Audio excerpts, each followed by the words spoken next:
welcome back to the Y Callum Football Manager channel, where we create Football Manager, usually around Slough Town.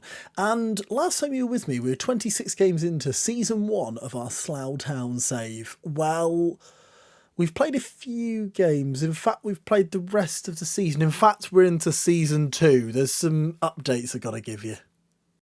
Ladies and gentlemen, welcome your host for today, Mr. Y Callum. Y Callum, it's a Y Callum, manager of Slough, the best there's ever been.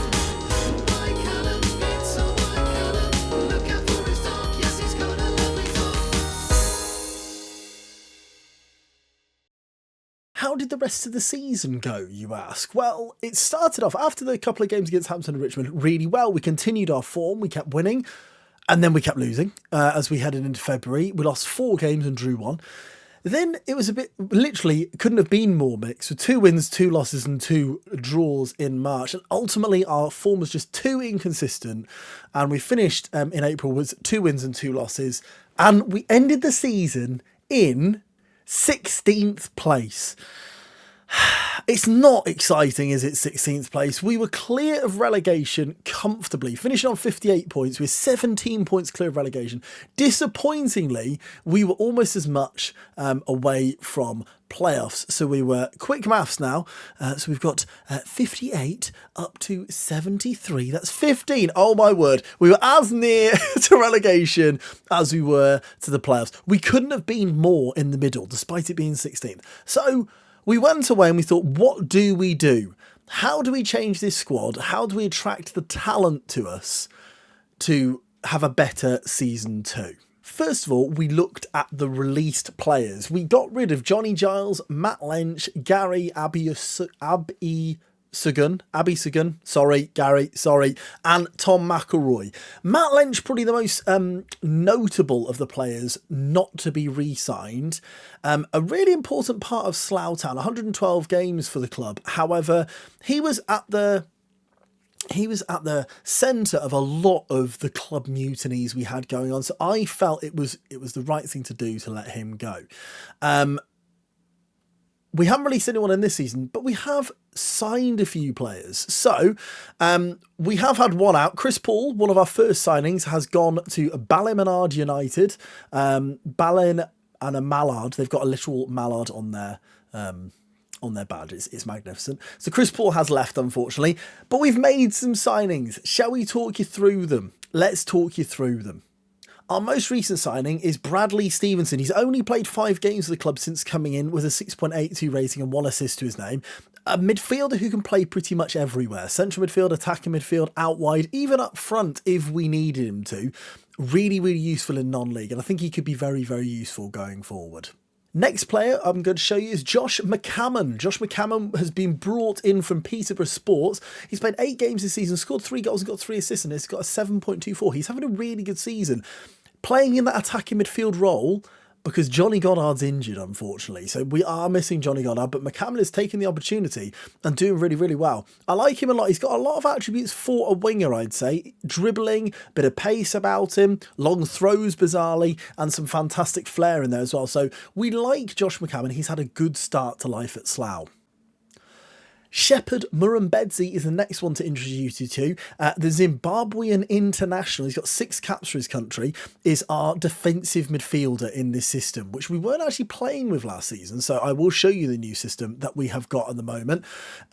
Shepherd, a player who I liked a lot. He's had a pretty average season, 7 games, 6.61 rating. He loves a booking. In 7 games, he's already got 5 bookings, and we're playing him as a playmaker. So I'm not sure what he's doing there, but notably, Shepherd and Josh McCammon, both players who do not come under the rule set of the Bill Slough passport. And there is the exception. So we have used 2 out of our 3 non-Bill Slough players within this transfer window. So now we have got a bit of a situation on our hands.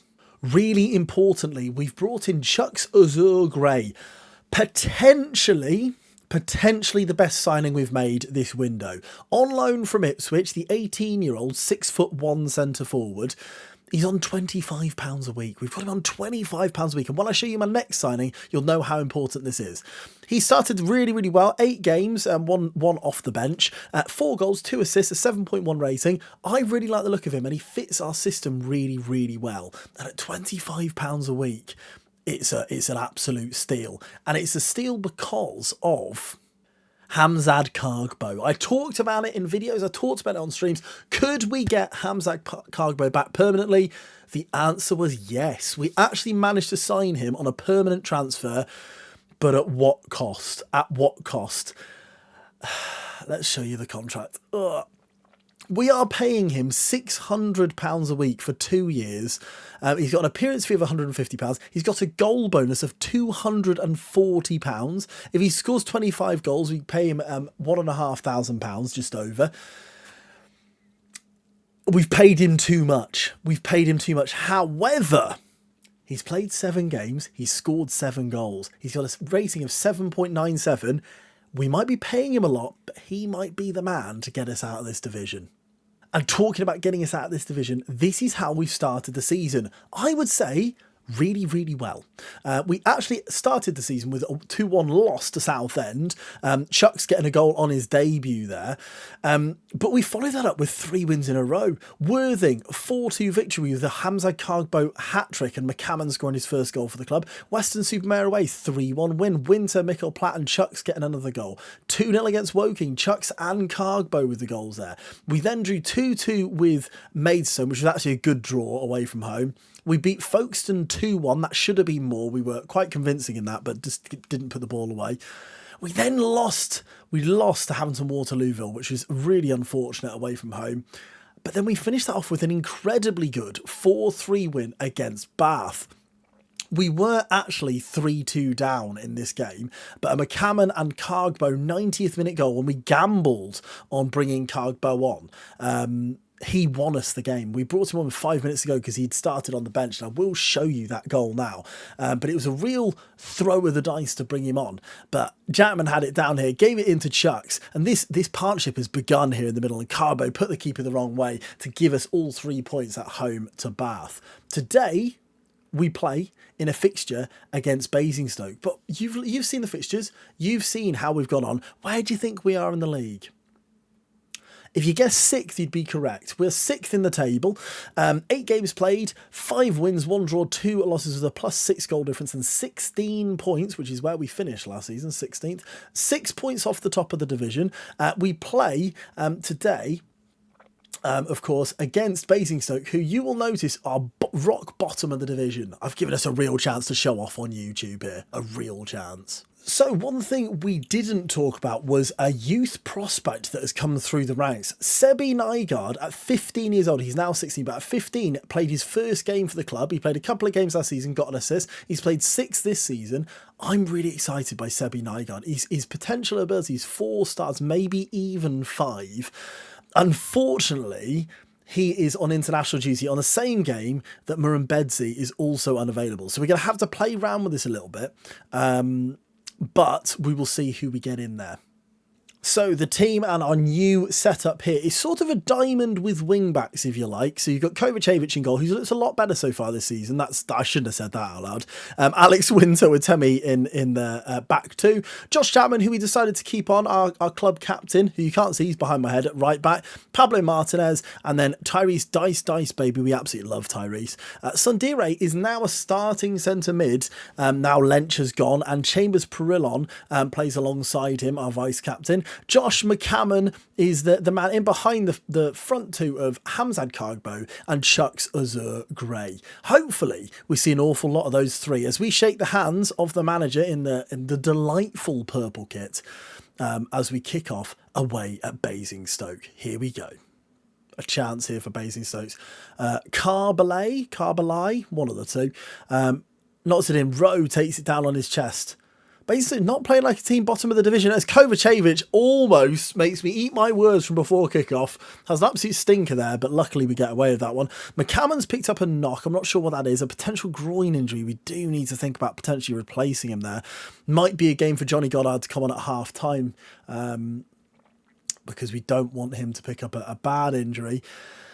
I mean, we've had a lot more of the ball, but we're not doing an awful lot with it. So I am going to move to a positive mentality and move to be slightly more direct in our passing to see whether we can make something happen. But it looks like at half-time we will go in at 0-0 against bottom of the division, which isn't good enough. It's not good enough, so we'll tell the team that. We will take McCammon off for Johnny Goddard, put him on his preferred role of advanced playmaker, and we will see whether that has any impact in the second half.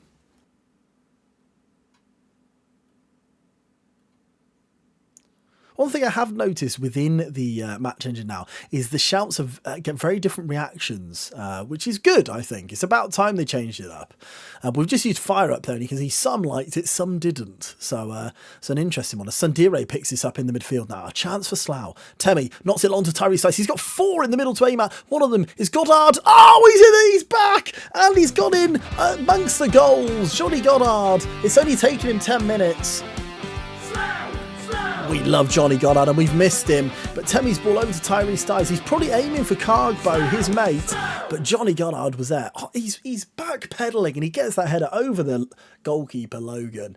And didn't make a Wolverine-esque save there. Doesn't really work, does it? Why would Wolverine make a save? But it's Logan, you know, the film. We're 1-0 up, 65 minutes on the clock as the long ball's played. Dice is out of position here. Clark crosses in. Temi heads that one away. Can Dice do what's needed? Yes, he can. Back to Kovacevic now.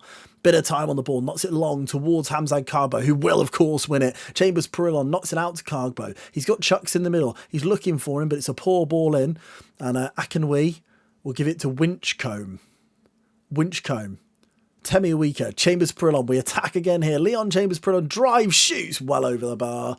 And that chance goes begging.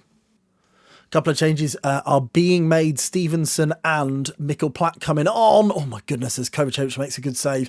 They will now come onto the pitch. Straight swaps for the striker and the centre mid. A few bookings we've picked up. I think we've picked up 3 yellow cards in this game, which is quite unlike us, really. Basically, obviously roughing us up a little bit. They're fighting for their lives, obviously, down there in the relegation zone. As a free kick here on the 82nd minute for Basic, 5 in the wall. Temi Awika, one of them, the big man, as Clark will take this. James Clark with the free kick for Basic. He does shoot and it ripples the top of the net. Squeaky bum time there a little bit. Kovacevic with the goal kick from that free kick up towards our man, but he doesn't get there. Japman knocks it long towards Stevenson, but it's a poor ball from Japman, and Logan now knocks it long. Temi wins that header. Platt wins it well. He's done really well there, Mikkel Platt. Dice gets that cross in towards Mikkel Platt, but his header is just over the bar. It's not been a game full of quality, this one, but I tell you what, if you walk away with 3 points, you don't mind, as it's played in towards Mikkel Platt. Why have I said words? Don't never say words. That's the key to FM, never say words. Tyree Stice down the left-hand side. He's got another chance to whip a ball in here, but he's tackled by Armsworth. Oh, it's awful! Cargbo is absolutely dreadful. That goal's just cost us £240. If only someone else was there. But it's the 8th goal of the season for Hamzad Cargbo, the man who I think will get us out of this division. It's awful from Armsworth in the right back position. No, it's not. It's Winchcombe's fault. He's trying to do a bit of skill in his own box, and Cargbo has the easiest goal he will ever score for Slough, probably, and surely wraps up the 3 points there as we go 2-0 to the good. Dice clears away. Rowe is into... Oh my goodness, it's gone wide. I thought it was going to hit the back of the net there, but Kova has his clean sheet for the time being. 3 minutes to go. 2 minutes, Dice with a free kick. Is there going to be a final chance for Slough here? Winter keeps it alive. Crosses it in towards Chapman, who can't get there. It's back out to Dice again, who's got men in the middle to aim at. One of them is Mikkel Platt. He's hit the bar. Oh, what a chance. Would have been the cherry on the cake as Dice is tackled well by Armsworth.